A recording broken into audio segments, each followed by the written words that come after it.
Shalom, salam damai sejahtera, Bapak, Ibu, dan Saudara yang terkasih, dimanapun saat ini Anda berada, kiranya kesehatan menyertai kita semuanya di bawah perlindungan Tuhan Yesus Kristus. Bapak, Ibu, dan Saudara, kali ini saya ingin menanggapi kembali satu channel yang namanya The Gies Official, yang menanggapi video saya di seputar pembicaraan saya tentang gereja Katolik. Sebenarnya saya tidak tahu ada video ini, tetapi kemarin saya dikirimi kerabat saya, ya kolega saya, tentang video tanggapan terhadap video saya ini. Catatan saya yang pertama, Bapak Ibu ya, video The Gies Official ini kesannya ya, bagi saya, mohon maaf ini, sangat nggak level gitu. Ya, kenapa saya katakan seperti itu? Pertama begini, dia menanggapi video saya itu secara ngawur, menyerang pribadi, mengatakan apakah saya ini nggak lulus SD, ya, dan video saya itu sampah, gitu. Saya tidak pernah kenal dia sama sekali dan satu kata pun saya tidak pernah menjelekkan dia, gitu. Saya tidak perlu memamerkan reputasi pendidikan saya, gitu ya, tetapi saya hanya mau memberikan catatan. Biasanya orang yang ngomong semacam itu justru orang yang krisis kepribadian, mungkin karena pendidikannya gitu. Ya, itu yang catatan saya yang pertama, Bapak Ibu. Yang kedua, dia mengatakan video saya itu sampah. Tetapi anehnya, dia secara semangat sekali gitu ya, bernafsu sekali, katanya malahan itu di larut malam gitu dia membuat videonya menanggapi video saya itu yang dikatakannya sampah. Lah yang bodoh siapa? Ya, yang memberi sampah atau yang makan sampah gitu. Dia menanggapinya itu dengan berapi-api ya, malahan sampai katanya di tengah malam atau larut malam itu dia membuat live itu. Jadi saya berpikir gitu, logika orang ini bagaimana ya? Gitu, mengatakan sampah tapi menanggapinya dengan penuh antusias, dengan penuh semangat. Yang ketiga, dia menanggapi video saya itu karena ternyata disuruh orang gitu. Katanya 8 orang yang WA dia menyuruh dia. Nah itu kan mental budak gitu, mental suruhan. Kan diperalat itu. Artinya dia menanggapi video saya bukan karena logika dia, bukan karena kecerdasan, tapi karena disuruh orang. Itu kan karena seperti jongos saja gitu, ya. Terus yang keempat, dia itu mengatakan saya followernya Gilbert Lumoindong. Saudara Gilbert, ini sorry ya, saya tidak kenal Anda dan saya tidak pernah mencatut nama Anda dengan mengatakan saya itu adalah follower Anda. Gitu. Dia itu yang mengata-katai saya follower Anda. Gitu. Ya. Dan kayaknya dia sakit hati sekali itu dengan Anda. Nggak tahu tuh, mungkin oleh karena sirik, iri atau bagaimana. Tapi juga ada kata-kata dia itu yang pengen Anda undang. Gitu. Ya, mungkin pengen tuh kenal dengan Anda atau bagaimana. Ya, saya nggak tahu. Nah, yang kelima, jawaban-jawaban dia itu nggak nyambung dengan substansi video saya. Di dalam video saya itu, Bapak Ibu, saya itu hanya mengutip apa yang dikatakan oleh beberapa orang Katolik intern. Dalam hal ini, Uskup Vigano, kemudian Bruder Peter siapa itu ya, lalu Crusader Network, ya, channel Crusader, itu semua menyerang Vatikan dengan mengatakan hierarki yang saat ini itu adalah anteknya globalis gitu, gembala bayarannya globalis, yang berambisi mendirikan agama semesta ini gitu ya. Jadi yang berkompromi dengan hal-hal yang tidak injili gitu ya, tidak biblis ya gitu, tidak sesuai dengan amanat Tuhan untuk memberitakan Injil, dan sebab itu mereka yang mengatakan, dan saya memberikan judul apakah benar gereja Katolik itu sekarang udah dipimpin iblis, tanda tanya. Jadi saya itu kaget, saya itu orang awam kaget ya, mempertanyakan itu semua, ada fenomena apa ini? Kan saya katakan di situ, kalau gereja Ortodoks itu ya walaupun besar juga di Timur Tengah, di Yunani, di Rusia, tapi kalau ada keterpecahan mereka, kegoncangan mereka, dunia nggak pernah ikut goncang itu. Ya, Demikian juga kalau gereja-gereja reformasi Protestan terpecah beranak pinak sampai nggak tahu berapa sekte, berapa denominasi, ya dunia tenang-tenang aja itu, ada mayem. Tapi kalau gereja Katolik Roma dengan struktur pemerintahan gereja yang saya katakan begitu bagus, ya begitu mengglobal, begitu canggih, lalu goncang, nah itu kan saya membaca sebagai tanda zaman gitu. Ada apa? Gitu loh. Ya, jadi dari pernyataan-pernyataan mereka itu saya membaca sebagai tanda zaman dan saya bertanya kira-kira bagaimana responnya hierarki gitu. Jadi saya itu bukan menuduh tetapi mempertanyakan dan saya tidak punya kepentingan tuduh menuduh untuk apa. Ya. Saya paham, saya tahu sedikit banyak saya mengerti, saya tahu tentang hierarki gereja Katolik, ya, dogma-dogma gereja Katolik saya paham dan saya banyak menghargai. Tetapi pada sisi yang lain, komentar-komentar itu secara membabi buta, pertama tadi memperlihatkan kedunguan gitu, menyerang-nyerang pribadi, ya, memperlihatkan orang semacam ini gak cocok dengan kriteria sebagai pengikut Kristus. Bapak Ibu ingat kan apa yang Yesus ajarkan? Hukum kasih. Bahkan beliau mengatakan, kasihi bukan hanya sesamamu loh, tetapi musuhmu juga. Doakan mereka. Ya. Jadi kalau kita katakan saja mendapatkan ada orang yang salah paham, salah pendapat gitu ya, tentang gereja Katolik gitu. Lalu Anda mau membenarkan? Ya benarkan menurut hukum, menurut cara, menurut semangatnya Kristus itu. Tapi kalau Anda mau membenarkan ngomongnya, dalilmu itu membela gereja Katolik itu mau membenarkan, tapi engkau menyerang pribadi yang saya sendiri nggak pernah kenal kamu dan saya tidak pernah menyerang kamu gitu. Siapa engkau itu saya nggak pernah tahu. Gitu ya. Lalu Anda menyerang-nyerang di belakang saya lagi. Oke. Itu kan bentuk kelicikan, bentuk Anda diresapi oleh roh setan. Gitu. Bukan oleh roh Kristus.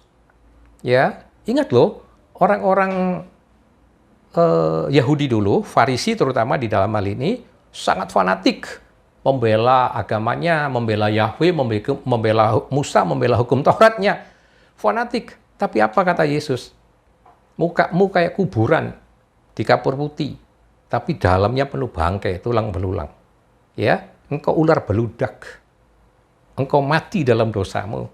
Dan bahkan Yesus mengatakan dengan terus terang, bapakmu iblis. Ingat itu. Bapak Ibu, orang-orang yang fanatik belum tentu. Belum tentu. Ya, kelihatannya membela agamanya dan sebagainya, itu lalu benar gitu. Ingat loh. Ya, kalau Anda melihat saya salah, sebenarnya lakukan pelurusan dengan baik. Jangan menyerang-nyerang pribadi dan itu di belakang saya lagi. Kalau Anda gentle, buka undang saya. Siapa ini? Saudara ini, ya, The Geas atau siapa itu? Lihat tuh, saya mau bikin video dengan nama saya tercantum jelas. HP saya jelas. Kenapa? Karena saya ingin bertanggung jawab. Setiap orang bisa mengklarifikasi kepada pernyataan saya itu. Saya tidak pernah sembunyikan wajah saya tidak pernah memakai nama samaran.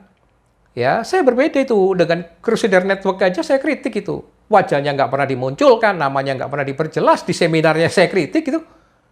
Ya, gitu loh. Saya tidak pernah sembunyi-sembunyi gitu. Nah, Anda kalau menyerang-nyerang saya di belakang saya itu kan begini, Anda seperti memuaskan syahwat rohani Anda, nafsu Anda itu menyerang-nyerang. Tadi saya katakan itu seperti onani rohani. Ya, itu dirasuki roh iblis itu, roh setan. Bukan roh Kristus. Kalau pengikut Kristus sejati, nggak seperti itu. Gitu. Beradab, ya. Anda menyerang saya mengatakan mungkin pendidikan saya lebih rendah dari SD, nggak apa-apa. Tapi kata-katamu menunjukkan kok jauh lebih rendah dari saya. Gitu. Pernyataan-pernyataanmu itu menghina, menyerang pribadi. Tapi begini ya, saudara. Saudara mengatakan video saya itu sampah. Tapi sekali lagi, saudara tengah malam itu katanya bikin live chatting itu. Dengan berapi-rapi, nafsu sekali mengomentari video saya. Lah ya lucu itu, logikanya di mana? Kalau sampah ngapain Anda makan? Sekali lagi saya katakan tadi, siapa yang lebih bodoh gitu? Ya, yang memberi sampah atau yang makan sampah gitu. Itu juga ada lagi tuh follower Anda, siapa berdua, satu siapa tuh namanya, komentar, videonya Petrus Loyani itu jangan pun ini, didengar aja nggak patut, pakai teori-teori akademik lagi. Itu saya bilang, logikamu itu terbalik. Ya, Anda bilang nggak patut didengar, tapi Anda komentar video saya itu berkali-kali itu. Bagaimana? Ya, kalau orang bilang itu kayak kadrun, kadal gurun, atau kampret itu logikanya terbalik gitu. Ngerti nggak? Anda kalau bilang video saya nggak patut didengar, mestinya tidak komentar. Tapi kenyataannya Anda berkomentar luar biasa. Bukan sekali, berkomentar berkali-kali. Anda jangan pakai teori-teori akademik. Ini persoalan isu umum. Ya, saya nggak perlu pamer-pamer pendidikan saya, gitu. Tapi kalau Anda mau berpolemik, berapologetik secara akademik, saya tantang itu, baik itu siapa itu, ya, secara teologi Anda mau sok pinter, Anda yang kalau sok pinter, tafsir tentang Wahyu, tentang Daniel itu, Anda ajarin itu uskup Anda, yang ngomong bahwa paus itu sekarang adalah anti globalis, itu uskup Anda, Uskup Agung Vigano itu. Peter siapa itu, Bruder siapa itu, ya, Crusader Network, itu semuanya intern Katolik gitu. Bukan saya itu menanyakan, mempertanyakan pernyataan-pernyataan mereka itu. Dan saya mengharapkan ada jawaban. Saya justru mengkhawatirkan jangan sampai dulu seperti di abad berapa? 15 ya, zaman Martin Luther itu. Itu Martin Luther cuma sendiri. Saudara tahu nggak itu? Sendiri. Bisa pecah begitu rupa. Dan siapa biang keroknya yang menjadikan ada Martin Luther hadir, menjadikan ada reformasi Protestan? Siapa pembuat kejahatannya dulu? Gitu. Jangan cuma melihat sekarang adanya Protestan jelek, jahat, menjelek-jelekkan Katolik. Lah kenapa menjadi situ? Itu kan ada sebabnya. Penyebabnya siapa? Baca dulu sejarah. Anda jangan sok jago, sok pinter-pinter. Begini, makanya Anda kalau mau nantang, jangan diskusi. Saya nggak sudi diskusi dengan Anda itu. Kelasnya Anda itu, waduh, nggak level itu menurut saya. Ya, Anda mengomentari, menjelekkan pribadi di belakang saya. Komentari substansi saya, kata-kata saya itu. Dan Anda nggak membaca topik saja Anda nggak bisa. Itu saya kasih tanda tanya. Anda sudah, sekali lagi Anda komentar, disuruh orang lagi. Itu kan seperti kayak budak aja, kayak jongos itu. Ya, Anda baca dulu, dengar dulu itu. Bukan saya yang menuduh paus, bukan. Mereka itu. Dan saya mempertanyakan, saya membaca ini sebagai tanda zaman. Ada apa ini? Gitu loh. Ya. Nah, sekali lagi, juga itu yang siapa satu lagi komentar, pengen ngetop itu, kok nggak bisa, nggak nyaingin paus. Itu di mana logikanya? Kok saya dikompare dengan paus itu loh? Konyol itu. Semua mati. Paus pun mati. Apakah semua paus itu orang suci? Ya, kan Anda belum pernah mati, kan Anda belum pernah lihat ke neraka. Siapa? Ada nggak paus di neraka? Ada nggak uskup yang di neraka? Anda belum tahu. Emang semua paus itu suci apa? Ya, semua juga mati, dan semua mati ya Anda juga belum tentu kenal paus-paus Anda sebelum ini. Paling berapa paus yang Anda kenal kan? Gitu loh. Kita semua mati, Anda juga mati, saya mati semua. Ya, mati ya selesai, tetapi nanti ada masing-masing punya sejarahnya. Gitu. Ya, jadi jangan di-compare, pengen ketop, pengen nyaingin siapa, itu nggak masuk akal logikamu itu. Itu yang siapa tadi yang katanya dari Amerika atau siapa? Ya. Anda hidup di Amerika kok seperti itu loh logikanya. Ya. Jadi, aduh, saya nggak ingin terpancing mau menunjukkan siapa saya, ya, jati diri saya, pendidikan saya, nggak usah. Tapi saya hanya memberikan catatan-catatan. Saya terhadap komentar-komentar semacam ini komentar yang peyang. Ya, logikanya sangat rendahan. Dan yang kedua, substansi yang Anda komentari itu jauh. Saya nggak pernah bicara tentang gelarnya paus, nggak pernah itu. Saya nggak pernah ke sana. Saya hanya mengkut tuduhan-tuduhan dari mereka yang saat ini, gitu loh. Dan ada apa? Itu intern orang-orang Katolik yang bicara. Dan kalau itu, apakah nanti akan mungkin terjadi skisma lagi? Karena kan resikonya kan cuma satu kan? Uskup-uskup itu diekskomunikasi, dikeluarkan oleh paus atau sebaliknya. Dan jangan Anda remehkan. Ingat loh, Martin Luther itu dulu imam, doktor teologi Katolik, cuma satu orang. Tapi ternyata hebat sekali. Akibatnya, dampaknya. Dan kalau sekarang gereja terpecah yang kedua, dalam arti perpecahan terbesar setelah tahun 1054 antara Ortodoks dengan Katolik Roma, ya ini antara Katolik Roma dengan Protestan ini dampaknya luar biasa, hampir tidak bisa ditanggulangin oleh manusia itu. Ya, mungkin ya nanti hanya Tuhan sendiri. Gitu. Ya. Jadi sekali lagi, kalau Anda gentle, Anda adil, Anda fair, Anda komentar tentang saya, satu, komentari substansinya. Kalau Anda menyerang pribadi di belakang saya, Anda pengecut, pecundang. Ya, itu tadi, mungkin Anda karena mentalnya jongos ya, bermental budak. Anda mengomentari setelah disuruh orang gitu. Jadi bukan original karena IQ Anda, bukan karena kecerdasan Anda. Ya, Anda menyerang-nyerang. Saya takut gitu loh, krisis kepribadian Anda itu. Dan juga dua orang yang komentar ini logikanya semua nggak jelas ya. Nggak pakai logika yang jelas gitu loh. Satu mengcompare saya dengan Paus, bagaimana mungkin? Ya, nggak masuk akal. Dan kalau tahu Paus itu juga manusia biasa, mati juga. Anda kan belum mati kan? Anda nggak tahu ada berapa banyak Paus di neraka, kan nanti juga nggak tahu. Oke, jadi apa yang Anda hebat-hebatkan? Tidak. Baik Paus, uskup, pastor, romo, pendeta, penginjil, semua itu juga perlu. Manusia biasa yang perlu penebusan Kristus. Jadi nggak usah dibangga-banggakan, nggak usah ditinggi-tinggikan gitu loh. Ya, tidak semua orang di dalam gereja Katolik itu juga menjadi suci kan? Penyesatan gereja itu banyak di abad-abad pertengahan itu.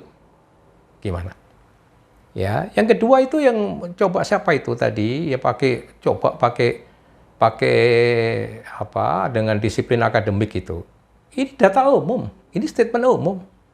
Ya, ini data populer. Anda jangan membawa itu ke persoalan akademik. Kalau mau membuka ruang akademik, buka. Sekali lagi, baik siapa itu The Guest atau apa, kalau Anda mau membuka ruang perdebatan ya, jangan diskusi. Saya nggak butuh diskusi. Ini hanya kutipan umum kok. Kalau Anda mau berdebat secara teologis, walaupun saya bukan seorang teolog, ya, tapi saya siap. Anda mau berdebat, perdebatan eksegesis tentang kitab Daniel, kitab Wahyu, nggak apa-apa, buka saja. Anda mau berdebat secara sejarah gereja, boleh. Ya, Anda itu tadi yang komentar itu, bilang videonya Petrus Loyani didengar aja nggak patut, pakai teori-teori akademik, buka ruang akademikmu. Ya, Anda mau menyediakan ruang akademik, buka. Undang saya terbuka, yang terhormat begitu. Ya, jangan komentar di belakang saya gitu. Dan komentarnya nggak nyambung. Saya nggak pernah pakai menuduh gelar-gelarnya Paus lah, ini lah itu, nggak pernah. Dan itu jawaban Anda seperti jawaban hafalan aja itu. Sekali lagi, isu saya itu hanya mengutip statement-statement Uskup Vigano, Crusader Rebels, dan Bruder Peter itu tentang gejala perilaku hierarki sekarang gitu loh. Bukan yang dulu-dulu. Tafsir klasik itu, perdebatan klasik tentang kitab Daniel, kitab Wahyu itu udah urusan usang, bukan urusan saya. Saya nggak pernah membawa ke situ. Gelar Paus dan sebagainya, saya nggak pernah bicara itu. Ya, jadi itu beberapa catatan saya saja ya, bahwa bagaimana kata-kata Anda, sikap Anda itu justru membuktikan Anda, sekali lagi, Anda kerasukan, Anda diopres oleh evil spirit gitu, karena ngomong sampah tapi Anda meluap-luap sampai tengah malam, Anda ngebelain itu chatting gitu ya. Anda bilang saya nggak lulus SD tapi menghina saya, tapi Anda tutur kata Anda itu menghina, menyerang pribadi. Nanti semua itu ya, terutama orang Katolik sendiri akan menilai Anda itu. Ya, sekali lagi saya hanya mengingatkan, banyak orang fanatik tetapi justru ya kelakuannya kayak ural berudak atau kayak kuburan cat putih ya. Dan dengan jelas Yesus mengatakan bapakmu iblis. Karena itu, kalau tidak, Anda akan meluruskan orang dengan baik, dengan lemah lembut. Ingat loh, di dalam surat Petrus, Rasul Petrus itu ya, yang diklaim sebagai Paus pertama Gereja Katolik Roma itu, juga menganjurkan semua orang untuk siap mempertanggungjawabkan imannya. Tapi ingat, di situ dikatakan oleh beliau, dengan lemah lembut. Lah ini Anda substansinya ngawur, nyerang pribadi, di belakang orangnya lagi. Konyol itu. Ya, konyol sekali. Jadi saya mengharapkan, nah untuk yang saudara-saudara saya ya, umat Katolik yang mengirim saya salam kenal, selamat Natal, yang dari Sumut, yang dari Kalimantan, yang dari Jakarta, yang memberikan ucapan terima kasih atas video saya itu, ya saya ucapkan terima kasih kembali, dan mereka berpikir positif. Ya, jadi apa yang saya ingatkan itu mereka tanggapi dengan positif. Dan begini ya, satu kedewasaan intelektual itu, kalau ada lawan yang menyerang, ada lawan yang membicarakan, katakanlah keburukan kita, nggak apa-apa, itu harus diterima dengan baik. Kenapa? Justru dengan itu kita tahu kelemahan kita dan kita akan memperbaiki diri kita untuk lebih baik gitu. Ya, kalau nggak ada mitra, nggak ada partner, nggak ada sparring partner kita, ya kita nggak terlatih dengan lebih baik, nggak terdorong untuk menjadi lebih baik, gitu loh. Ya, jadi positif aja gitu. Jangan lalu sedikit saja mendengar masukan terus, waduh, menyala-nyala kayak nafsu. Itu kan seperti ya maaf aja itu kerasukan begitu, ya. Jadi membuktikan seperti itu, gitu. Nah, sekali lagi saya katakan, cobalah kalau berbicara di depan orang yang sportif, yang gentle, yang fair, yang adil, ya, dan belajarlah untuk tidak menyerang pribadi. Ya, saya tidak pernah menyerang Anda, tidak pernah kenal Anda ngawur. Sekali lagi, menuduh saya nggak lulus SD, ya, muak lihat muka saya, itu roh kemuaan itu dia ada di hatimu. Ada di hatimu, makanya engkau muak itu. Jadi yang membuat muak itu siapa? Kan roh di hatimu itu. Bukan muka saya. Ya, mukamu tidak lebih baik dari muka saya kalau engkau bercermin. Tetapi engkau muak lihat muka saya karena ada roh kemuaan di hatimu. Jadi yang muak itu yang busuk hatimu, bukan muka saya. Paham ya? Ah, itu. Ya, engkau tiga menuduh saya followernya Gilbert. Saya nggak pernah kenal, sekali lagi Gilbert, sorry tuh. Saya nggak pernah mencatat nama Anda, tapi dia pengen Anda undang itu kayaknya, gitu. Ya, oke, Bapak Ibu sekali lagi yang Katolik khususnya dalam hal ini, saya ucapkan terima kasih yang sudah mengirim banyak masukan, mengirim banyak salam dan selamat Natal kepada saya. Ya, nah orang ini di dalam suasana Natal bukan memberikan damai, tapi dia ngomongnya damai. Tapi justru dia memberikan serangan-serangan gitu ya. Tapi ingat ya, tidak masalah karena Yesus pun mengatakan, aku datang bukan untuk membawa damai, tapi membawa pedang. Ya, jangan hanya menafsirkan satu ayat gitu. Anda mengajarin kitab suci tapi Anda menafsirkan satu ayat. Bawa pedang dia nggak takut itu. Ya, dia tahu dia akan menjadi kontroversial gitu. Ya, dan dia juga mengatakan, berbahagialah kamu kalau karena namaku kamu dicelah. Nggak apa-apa, tapi sekali lagi sportif lah, gentle lah, adil lah, dan fair lah. Ya, kalau Anda mau berdebat, undang, terbuka, saya siap melayani. Oke? Salam sejahtera dan terima kasih.